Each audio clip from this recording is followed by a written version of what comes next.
Ya pemirsa, Presiden Prabowo Subianto ini berencana untuk mengevakuasi 1.000 warga Gaza ke Indonesia. Istana ini menggarisbawahi bahwa warga Gaza yang dievakuasi ini adalah mereka yang memerlukan penanganan khusus. Lalu seperti apa kira-kira mekanisme evakuasi yang dipersiapkan oleh Presiden Prabowo Subianto dan dampak apa yang akan terjadi dari rencana ini serta bagaimana situasi geopolitik saat ini di Gaza? Kita akan membahasnya bersama dengan sejumlah narasumber yang malam hari ini sudah hadir di Apa Kabar Indonesia Malam. Ada Mas Faisal Assegaf, pengamat Timur Tengah. Assalamualaikum, selamat malam Mas Faisal Assegaf. Selamat malam Mbak. Sehat ya Mas ya? Sehat, alhamdulillah. Selamat Lebaran, minal aidin wal faizin batin. Masih suasana Lebaran iya, ya Mas ya. Dan juga bergabung bersama kita ada Komisi 1 DPR RI, ada Bang Jazuli Juwaini. Selamat malam, Assalamualaikum Bang Jazuli. Selamat malam, Waalaikumsalam. Semua sehat-sehat, sehat, dan sukses ya. Ya, amin. Terima kasih. Ya.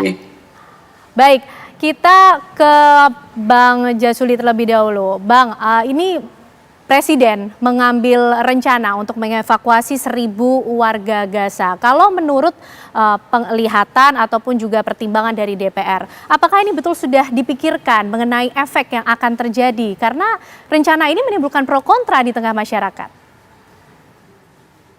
Yang pertama, saya sudah mendengar lama keinginan dan rencana ini dari Pak Presiden Prabowo, bahkan sebelum kabinet itu dilantik oleh Pak Prabowo, sebelum Presiden Trump juga dilantik.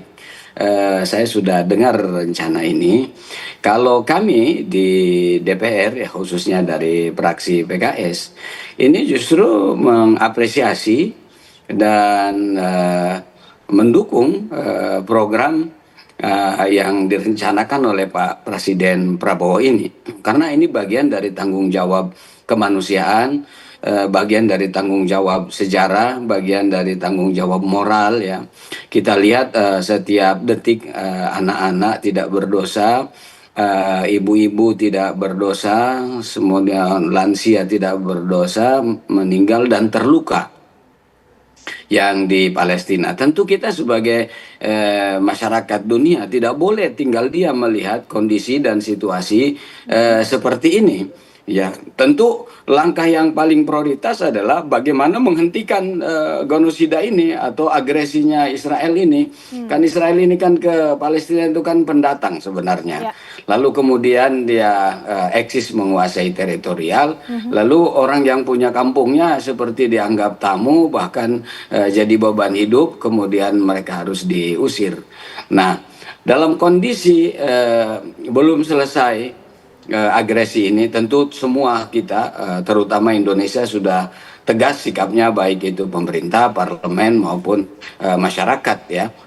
Terbukti dengan demo selalu besar dilakukan di Indonesia dalam kancah politik. Pak Presiden Prabowo juga belum lama ini di Turki mengatakan tegas statementnya, dan juga kami di DPR dalam sidang-sidang IPU kemarin itu sampai membuat utusan Israel itu walk out karena kita ingin ada solusi yang real dan konkret di Palestina ini. Oke. Nah, dalam waktu yang sama tentu yang terluka ini tidak bisa kita biarkan.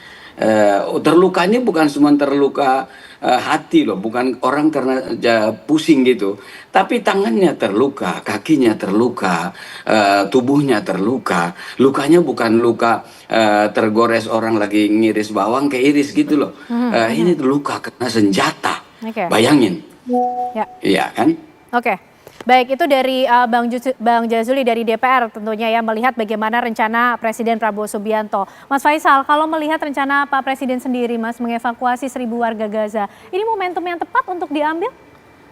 Kalau saya melihat ya aneh ya, karena seharusnya proses evakuasi itu, rencana evakuasi itu dibuat ketika ada gencatan senjata, itu 19 Januari. Kenapa rencana itu baru dimulai ketika gencatan senjata sudah berakhir? Israel sudah menginvasi Gaza, sampai sekarang udah menguasai 50% wilayah Gaza. Padahal Presiden Prabowo mengatakan rencana itu dari tahun lalu ketika di Shangri-La Dialog di Singapura, ketika dia masih menjabat Menteri Pertahanan. Kemudian ketika setelah dilantik, dalam pidato pelantikannya 20 Oktober dia juga mengemukakan itu.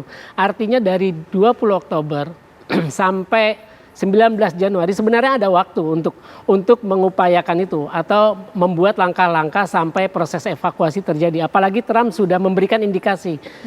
Kalau sampai sebelum saya dilantik tidak ada gencatan senjata, maka akan ada neraka di Gaza. Artinya kan itu sebenarnya udah ada indikasi bahwa akan terjadi gencatan senjata oleh Trump. Harusnya Prabowo melakukan itu sekarang. Jadi ini aneh, apalagi pengumuman yang dilakukan Prabowo Rabu lalu itu berlangsung sehari setelah pertemuan di Washington DC, kan Selasa waktu Jakarta. Itu Trump sama Netanyahu kembali mengemukakan ide untuk mengosongkan Gaza, artinya mengusir penduduk Palestina dari jalur Gaza. Sebenarnya apa yang dilakukan Trump ini hanya memperkuat ide yang pernah dilontarkan para pejabat Israel ketika perang awal. Oktober 2023 kan waktu itu Israel sudah mengupayakan agar warga sipil dikeluarkan dari Gaza ke Mesir dan Yordania agar tidak menjadi korban. Kan itu dari awal itu Israel sudah melakukan itu. Artinya apa yang dilakukan Prabowo sekarang, ini Indonesia berpotensi terjebak dalam agenda pengosongan Gaza. Karena kita tahu di lapangan yang berkuasa adalah pasukan Israel. Artinya untuk evakuasi itu sendiri ya harus berkoordinasi dengan Israel. Dan juga harus izin dengan Israel. Apa buktinya? Ketika Israel menghentikan 18 Maret tidak boleh ada lagi bantuan kemanusiaan, kan sampai sekarang tidak bantuan kemanusiaan yang masuk. Apalagi ini untuk mengeluarkan orang-orang dari Menarik Gaza. nih Mas, karena kemudian narasi yang digunakan ini seperti terjebak ya dalam apa yang kemudian direncanakan oleh Trump. Dan Artinya ini hal yang tepat atau tidak kemudian diambil ya tentu oleh saja Presiden tidak. Prabowo Subianto? Ya kalau menurut saya ini tidak. Kalau misalkan Prabowo tetap memaksa dan itu kan konsekuensinya harus berkoordinasi dan izin dari Israel. Artinya itu akan menjadi kemenangan diplomasi buat Israel. Karena nama Indonesia sebenarnya sudah disebut oleh Trump sendiri bahwa Gaza akan dikosongkan ke berbagai negara, yang disebut itulah Mesir, Yordania, terus Indonesia. Terus juga kemudian ada berita bahwa Israel dengan Indonesia sudah sepakat untuk proyek contoh memindahkan 100 warga Gaza untuk bekerja di sektor konstruksi. Yang terakhir adalah Netanyahu menugaskan Direktur Mossad David Barnea untuk berbicara kepada beberapa negara untuk minta menampung warga Gaza. Itu beritanya kalau tidak salah 30 Maret. Artinya baru itu berita dengan pengumuman yang dilakukan Prabowo. Jadi waktu itu yang disebut itu adalah dalam berita itu adalah Somalia, Sudan Selatan dan Indonesia. Artinya kan saya kira ya nggak tahu lah ini kebetulan atau tidak, berita itu kan berderet terus walaupun dibantah oleh Kementerian Luar Negeri. Tapi yang jelas momentumnya tidak tepat. Kenapa ketika waktu gencatan senjata itu tidak dilakukan? Kenapa baru sekarang ketika perang sudah terjadi lagi dan sulit untuk mengevakuasi? Baik, Bang Jazuli, menarik ini melihat apa penjelasan dari Mas Faisal Assegaf. Nampaknya rencana Presiden Prabowo Subianto ini terlambat untuk dilakukan, seperti terjebak dalam mekanisme yang sedang disusun oleh Presiden Amerika Serikat Donald Trump untuk mengosongkan Gaza. Seperti apa, Bang Jazuli? Saya menghormati dan memahami kekhawatiran Mas Faisal ya, tetapi sekarang ini gencatan senjata itu kan dilanggar oleh Israel sendiri ya. Memang Israel ini kan dari dulu selalu melanggar perjanjian, melanggar gencatan senjata, melanggar semuanya dilanggar lah. Hukum internasional dilanggar, semuanya dilanggar. Nah, mungkin waktu kenapa baru sekarang kan menyiapkan untuk 1.000 orang di rumah sakit ini kan juga harus ada tempat ya, bednya harus jelas, rumah sakitnya harus jelas dan segalanya harus jelas. Kalau saya memahaminya seperti itu. Nah, orang-orang yang sakit itu menurut saya ada beberapa kemungkinan yang sakit karena korban bom, karena korban senjata yang ada di sana itu. Pertama, kita biarkan dia sampai sembuh dengan sendirinya, atau mereka akan menemukan ajalnya. Karena di sana rumah sakit yang representatif itu sudah tidak ada. Semua rumah sakit itu kan dibom, dihancurkan, dokternya pun dibunuh oleh kekejian Zionis Israel ini ya. Jadi yang pertama, kita biarkan orang-orang yang kena korban bom, kena korban senjata ini sembuh dengan sendirinya tanpa diobati, sampai dia sembuh atau dia meninggal dunia ya, menemukan ajalnya. Yang kedua, kita siapkan rumah sakit, umpamanya dibangun rumah sakit lagi di sana. Nah, dibangun rumah sakit lagi di sana itu pertama butuh waktu. Yang kedua, bisa dibom lagi sama Zionis Israel ini, karena Zionis Israel ini kan ngebom kapan saja dia mau. Atau umpamanya juga bikin kapal TNI kita jadikan rumah sakit. Ini juga sama, rawan kena bom dan diserang, ya kan? Nah, atau yang keempatnya adalah ya kita evakuasi yang sakitnya saja.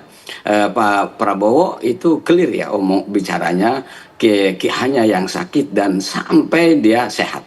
Nah, kalau saya setuju dengan Mas Faisal, orang-orang yang tidak sakit, tidak terluka, tidak perlu direlokasi. Jadi kita harus bisa membedakan antara relokasi dengan evakuasi mengobati yang sakit. Dari 4 kemungkinan itu tentu kita harus melihat yang keempat itu kita obati sampai kita sembuh, sampai mereka sembuh. Kemudian bila perlu juga traumatiknya dihilangkan, habis itu ya kita kembalikan lagi. Kalau masalah harus koordinasi dengan Israel, memang faktanya otoritas yang ada sekarang itu di tangan Israel. Sehingga kalau umpamanya kita tidak koordinasi, bisa jadi yang menyelamatkan pun dihabisi juga sama mereka. Nah, karena itu dalam waktu yang sama, bagaimana umpamanya negara-negara seperti Turki, kemudian Indonesia, kemudian Malaysia, kemudian Qatar dan lain-lainnya itu bersepakat untuk menyetop agresi ini, melakukan diplomasi internasional. Artinya ini harus lebih cepat dilakukan oleh pemerintah-pemerintah, di antaranya yang saya sebutkan tadi. Ada beberapa negara juga seperti Spanyol, Afrika Selatan, di Amerika Latin. Bagaimana negara-negara ini bisa bersatu menghentikan agresinya Israel ini, supaya juga ini simultan gitu. Oke, Bang Jazuli, kita tangkap poinnya. Ini juga tentunya menjadi alasan tersendiri bagi Presiden Prabowo Subianto mengambil langkah untuk mengevakuasi 1.000 warga Gaza. Misi kemanusiaan tentu yang kemudian menjadi alasan terbesarnya. Tapi mungkin Mas Faisal punya pendapat lain. Apakah selain misi kemanusiaan, ada hal lain yang kemudian melatar belakangi keputusan ataupun rencana yang diambil oleh Presiden? Tapi dijawabnya nanti ya, Mas Faisal. Usai jeda pemirsa, Apa Kabar Indonesia Malam masih akan kembali untuk Anda.